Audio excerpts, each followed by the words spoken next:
Groucho Marx once said, "Time flies like an arrow.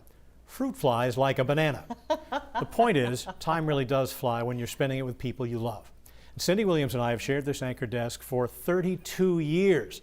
And after many thousands of newscasts, Cindy has decided it's time to move on and see the world. So let's take a look at how it started, how it went, and who's to blame for ending it. Was this something I said? You have been amazing. It was absolutely nothing you said. Cindy Williams' journalism journey began in college. So I started taking journalism classes. I'd always been a news junkie anyway, and it just evolved from there. And yeah, I got my first job right out of college and moved around to a couple of stations before I landed here and went, oh, this is amazing. I'm never leaving. Yeah, you made your way from the South to New England, first in New Hampshire, right? Right, first in New Hampshire. Good evening, and thank you for joining us. I'm Cindy Williams. And then to here. Then to Maine. Yeah. And you weren't here all that long before you were placed on the 6 o'clock newscast. I was here all of 6 months, yes. And we were actually on our honeymoon, Lee and I were, when we got the call that Jan Fox was leaving. Cindy Williams. In January 1990, Cindy joined Bruce Glazier, Joe Cupo, and me. Good evening, everyone. On the anchor desk, and that front four was in place for 22 years. It must have been a little strange because we were all older than you, like having 3 older brothers, maybe, who sometimes were the bane of your existence. Exactly. You would pick on me with things like weather school, remember that, and the dunce cap. It was kind of a special day. It's weather school commencement day. Cindy, now, we all know, had some problems, but we're not going to give you an F, okay? You're getting an asterisk. That was a bit We much. had a great time. I mean, you were so much fun. You were like brothers. We joked around like family all the time, but you were also super supportive. I knew if anybody messed with me, you guys had my back. So it was great. It was awesome. What is it that you think you brought to the mix? Because the news anchor job is bigger than just reading stories. It's about a connection you have to make. What prepared you for that?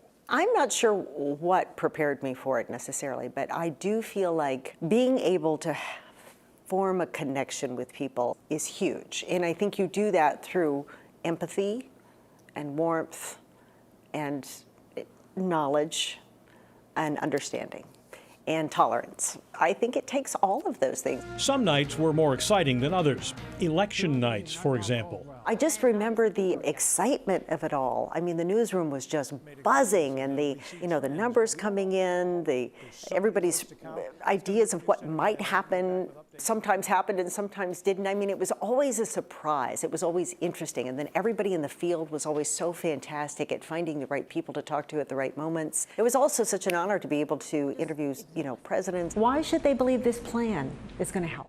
Well, first of all, we've seen 5 straight years of job growth. Governors, senators, and representatives through these years, fascinating people. Yeah, covering politics in Maine has been quite a treat if you're into that sort of thing. Absolutely. Especially the years in the late 80s, early 90s, when so much of what was happening in Washington was really centered here, with the president living down the road in Kennebunkport. Right. Remember the King Hussein visit when we were there live at Walker's Point? The situation is unclear, but we are adhering to these. And Cindy brought her life experience to some of the very biggest stories, such as the aftermath of Hurricane Katrina. Farther east still, across Lake Pontchartrain, we arrive in my hometown of Slidell. I grew up just outside New Orleans in Slidell, and it was hit very hard. My parents still lived there when the hurricane hit, lost the house, had to gut the first floor. Everything was covered in about this much mud. Lost pretty much everything. I hardly recognize the first floor of my house. All that is left are a few family heirlooms my dad is having a hard time parting with.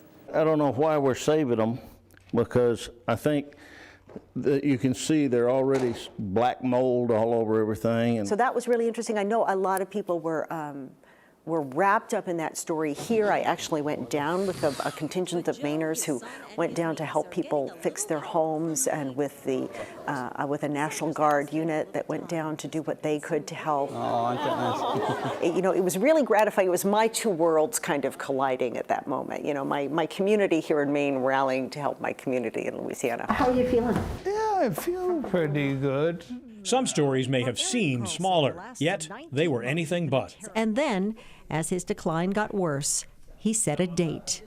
8 days after this interview. Cindy used her platform to address the matter of whether people with a terminal illness should be allowed to end their lives. That was very personal for me. My mother-in-law died of lung cancer. She had wanted us to take her to Vermont or another state that offered death with dignity because while she was not afraid of death at all, she had lived a wonderful life. She was 82. She did not want to go through the dying process because she knew it was going to be pretty awful. And we're not in the business of advocating generally. No, so it was very weird. I did an editorial, my first and last ever editorial, but I felt so strongly about it, and our news director had no issue with it, with doing it. So I was happy to put it out there, and that's probably the single thing that I have done that has gotten the most reaction was to that editorial. In 2019, Maine enacted an assisted suicide law called the Death with Dignity Act. I was going through my own grieving process and not doing great, but trying to take care of the kids, so we were collapsing as a family. The Moles decided to give the Center for Grieving Children a try. Cindy devoted a lot of time and energy to shining a spotlight on a program that helps the youngest among us deal with tragedy. I met one of my best friends through a story that I did on the Center for Grieving Children. She actually lost a daughter at the age of 9 to her. I am getting so emotional here, guys. I'm sorry. Hang on. They say there's no crying in news, but we know sometimes there is. is. Crying in news. Oh my God. Sorry. Well, this is the time we should reveal the signals that we have between each other, and one of them is what happens when there's a really emotional story you have to read. I start doing this, and Pat knows. Oh boy, I got to get the next story because she's not going to make it. ready to pick up. So that's the unspoken but quite obvious cue. Trying to keep my mascara from running here. Oh my gosh! But there are so many powerful stories that we do, emotional stories that we do that just tug at your heartstrings. It's amazing that the work that we do and the stories that we're able to share. Looking at the arc of a career, nobody in their 20s begins a job and thinks, this is what I'm going to do for the next 30 years or more. And yet that's how it's happened. What is it, do you think, that made you want to keep doing it and doing it here in Maine? I felt like it was important. I did. I felt like what we were doing was so important. Sharing those stories, informing people of what was going on in the world, asking the hard questions. It's still important. So it seems weird to be walking away when actually I feel like what we're doing right now is more important than it's ever been. It's all about Maine, and it's all about the people you work with in this station too, because everybody knows how it can be when you work with some people that you don't particularly like. You don't want to be there for very long, and clearly we like each other. We get better. For 32 years, we better. That's right. And a quick mention about what work spouses are, which is what we are. A number of years ago at Halloween, a little girl knocks on my door at home, looks at me, looks at my wife Karen, looks at me again and says, "Where's Cindy Williams?" And that's when you know. Those people have expectations. The other quick story I'll tell is just, we laugh about how I look at him adoringly. The adoring gaze. And it is not a put on. I adore this man. So thank you for that. That was beautiful.